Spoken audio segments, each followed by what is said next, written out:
Hello, I'm Stone Oak Valley and welcome to the next episode of Unpacking My Treasures.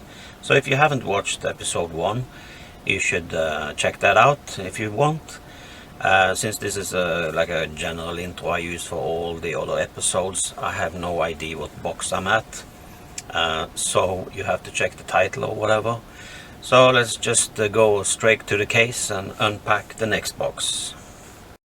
Okay, so let's continue with the second box, just random boxes. And in this box it says Permer plus repair docs. And that's basically just folders and repair docs and notes. It's part of my retro stuff, so let's investigate. Yeah, and the first item is not very interesting, I suppose, but these are nice to put PlayStation 1 copied games or Amiga CD32 burned games, so yeah, they're handy, right?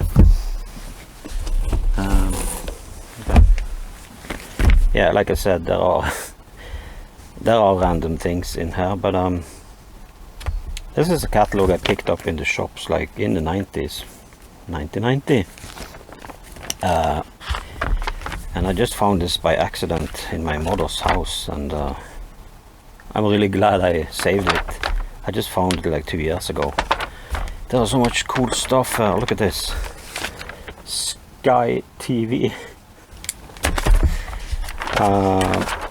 All these gorgeous cameras and 80s equipment. Walkmans, tape players. This is the real shit. This is where it all began. All these delicious CRTs. Yeah, that's a great look back at some crew history. Yeah. Now you may wonder why there's a Donald Duck book inside. This one has a special history. So I didn't buy, or we didn't get a mouse pad with Amiga 500 when you bought it, so you have to buy that extra. It was the first time I had a mouse, so I didn't know anything about that. I just used it on the floor, used it on the table, I didn't know squat shit. Of course, these nice little mouse mats weren't that nice back then. They were usually more like thicker. So for some reason I just slapped this on here and I started using the Amiga 500 with this. And it turns out that this is like a glossy type, you can see it in the light. And the Amiga mouse was really nice to move around, and yeah, that became part of my history. This was my setup, so I would have this here, Amiga 500, and that was the setup. And yeah, I just had to keep it because it's such a great memory. I'm actually recreating my entire childhood room or teenage room in virtual reality in one of my VR game experiences project, and this is part of that 3D model. You bet. I already draw it up.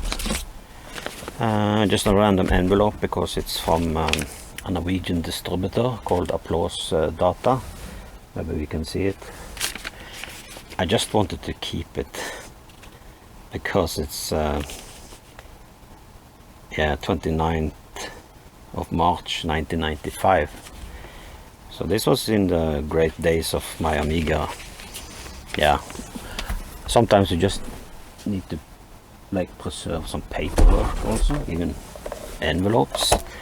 Yeah, that was the greatest unpacking ever, I suppose. Just an empty one. Yes, there's another empty one, of course. If I find some paperwork, I would like to keep them, or if I'm working on a project, there will be some paperwork. So I've gone through all of this in a previous video I made about the magazines. So these are just random advertisements. Like a lot of this is my own from back in the day.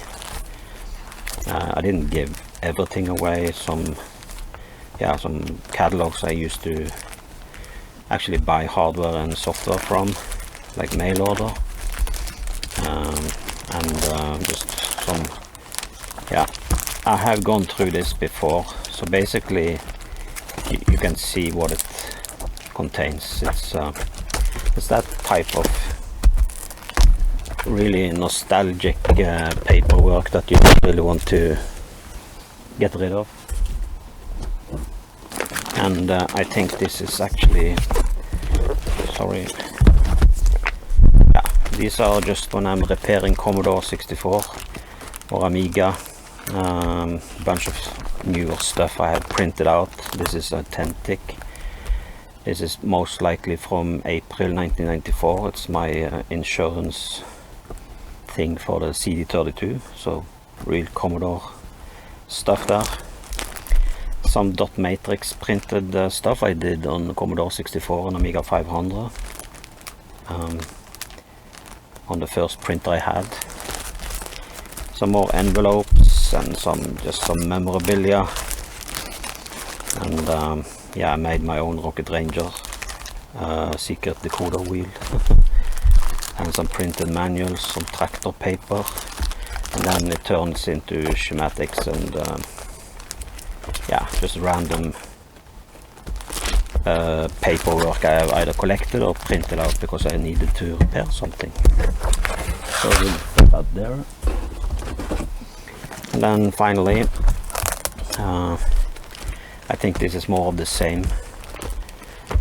Yeah, there are some liked pen stuff. I built the liked pen and some manuals. Most of this is actually pretty recent. Some of my purchases, like receipts and stuff. But there's one interesting thing. So these are my Star Wars hand drawings from 85 to 87. So this was before I even had Commodore 64. I got my Amiga, an Atari 2600 in 81. So I had Atari, Lego and Star Wars. And yeah, drawing was really something I like to do, and it's all Star Wars related. I have actually scanned all of these and put on my website like a decade ago. So these are all also digitally preserved, but of course I like to keep the original as well. It doesn't take much space. So that was truly the contents of that box, because it's now almost completely empty. Now it's empty, and yeah, it's just one of those CD stuffs again. I can put some yeah, Amiga CDs in there and just call it like the complete Fred Fish collection or something. So yeah, so that was box number 2, and we will just end for now, and I see you again in the next one.